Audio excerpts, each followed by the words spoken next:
Hi friends, இன்னைக்கு இந்த மாதிரி ஒரு குட்டி பன்னி எப்படி பண்ணுறதுன்றத பார்க்கலாம் வாங்க. இது ரொம்பவே ஈஸியானது. இது உங்களுக்கு எவ்வளோ பெருசு வேணாலும் நீங்கள் இதை பண்ணிக்கலாம்.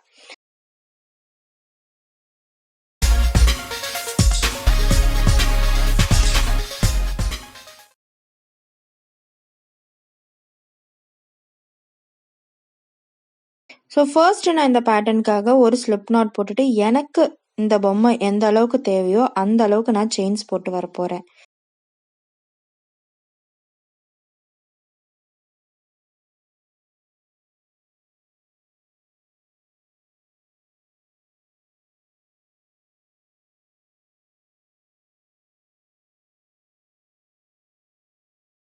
ஸோ இப்போ நான் செயின்ஸ் போட்டு வந்ததுக்கப்புறம் நெக்ஸ்ட் ரோக்காக ஒரு செயின் எக்ஸ்ட்ரா ஒன்று போட்டு ஒவ்வொரு ஸ்டிச்லேயும் ஒவ்வொரு சிங்கிள் க்ரோஷே கம்ப்ளீட் பண்ணிட்டு வரேன்.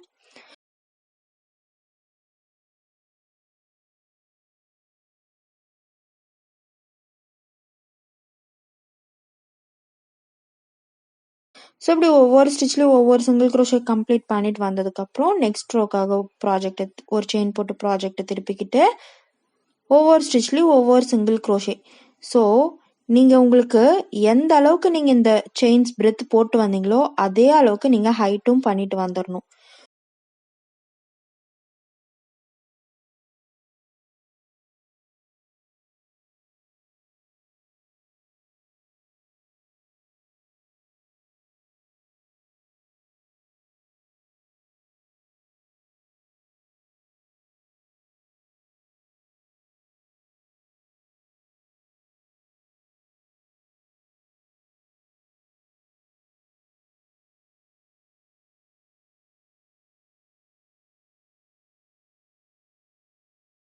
ஸோ நான் ஒரு 9 சென்டிமீட்டர் வித் அண்ட் 9 சென்டிமீட்டர் பிரெத்துக்கு நான் செயின்ஸ் போட்டு வந்துட்டேன். இப்போது நான் ஒரு செயின் போட்டு கட் பண்ணிக்கிறேன்.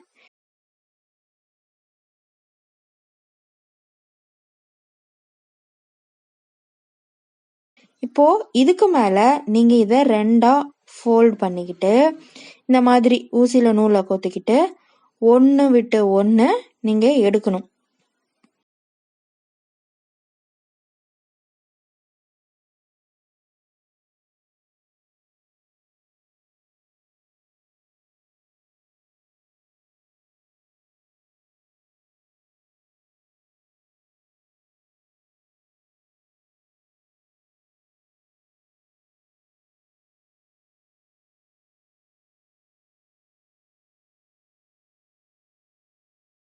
இப்போது இந்த மாதிரி ஒன்று விட்டு உள்ளார விட்டு எடுத்துட்டிங்கன்னா இந்த லாஸ்ட் எண்டு வந்ததுக்கப்புறம் இப்போது இந்த மாதிரி நீங்கள் டபுளாக ஃபோல்டு பண்ணுங்கள்.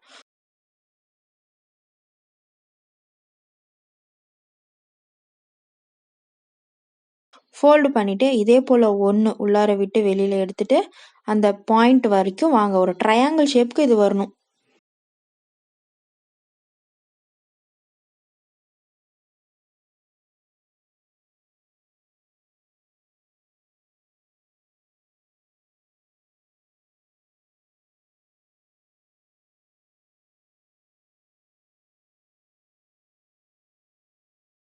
ஸோ இப்போ இந்த பாயிண்ட் கிராஸ்டாக பண்ணிட்டு வந்ததுக்கப்புறம் இந்த இடத்துல இருந்து நீங்கள் அந்த ஸ்டார்டிங் பாயிண்டில் போயிட்டு ஃபினிஷ் பண்ணணும். உள்ளார விட்டு மேலே எடுத்துகிட்டு வாங்க.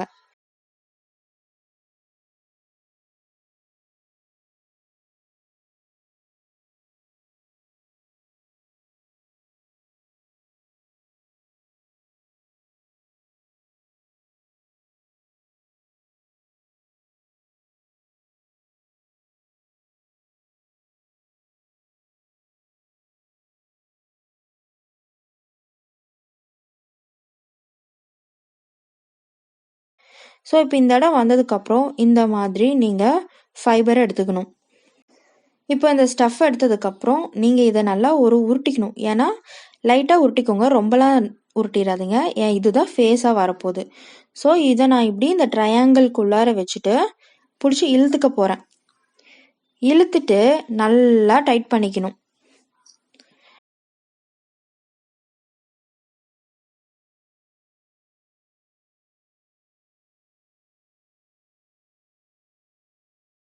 நல்லா டைட் பண்ணதுக்கப்புறம் இந்த பாகத்தை நம்ம தைக்க போகிறோம்.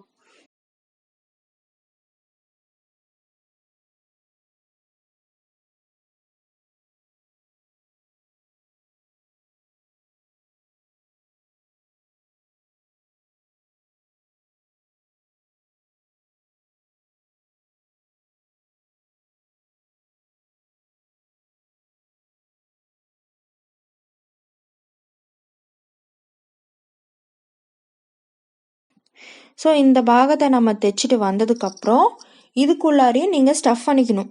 ரொம்ப டைட்டாக ஸ்டஃப் பண்ணிடக்கூடாது. டைட்டாக ஸ்டஃப் பண்ணால் நம்மளோட பன்னி வந்து நிற்காது, படுத்துக்கும். ஸோ லைட்டாக ஸ்டஃப் பண்ணிக்கோங்க. இப்படி ஸ்டஃப் பண்ணிவிட்டு இந்த பக்கத்தையும் நீங்கள் தைச்சிட்டு வந்துடணும். இப்போது இந்த பாகத்தை நீங்கள் தைச்சிட்டு வந்ததுக்கப்புறம் இதில் தான் நம்ம ட்ரிக்கே இருக்குது.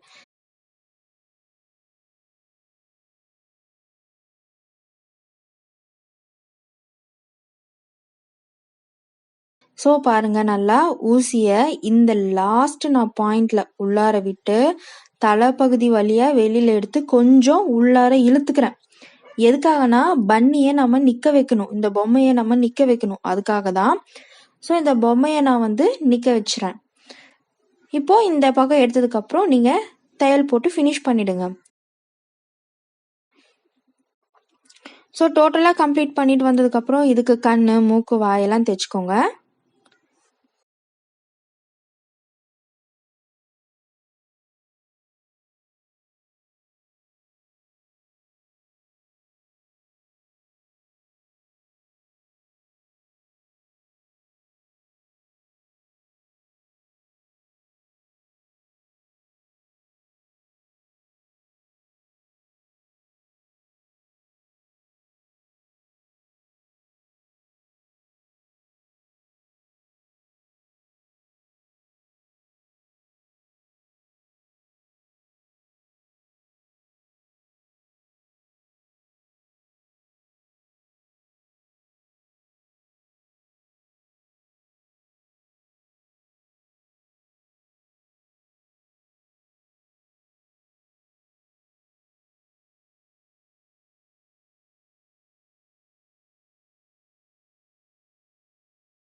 இப்போ இதுக்கு வந்து நம்ம குட்டி வால் செய்யணும். இந்த குட்டி வால் நீங்கள் கையில் சுற்றிக்கிட்டாலும் சரி, இல்லை ஒரு அட்டையில் செஞ்சு சுற்றிக்கிட்டாலும் சரி.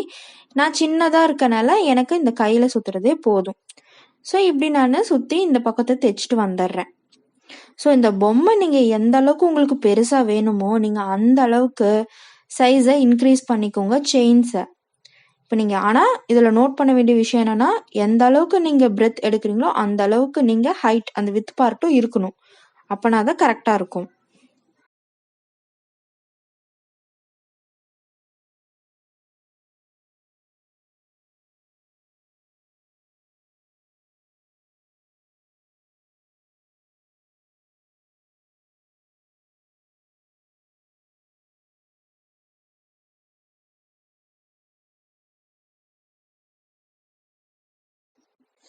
ஸோ நம்மளோட க்யூட்டான பொம்மை ரெடி ஆயிடுச்சு. ஸோ இதே போல் நீங்களும் செஞ்சு பார்த்துட்டு எப்படி இருக்குதுன்னு சொல்லுங்கள். செஞ்சுட்டு நம்ம Crochet தமிழ் FB பேஜில் மறக்காமல் போஸ்ட் பண்ணுங்கள் friends. Keep supporting me. So thank you.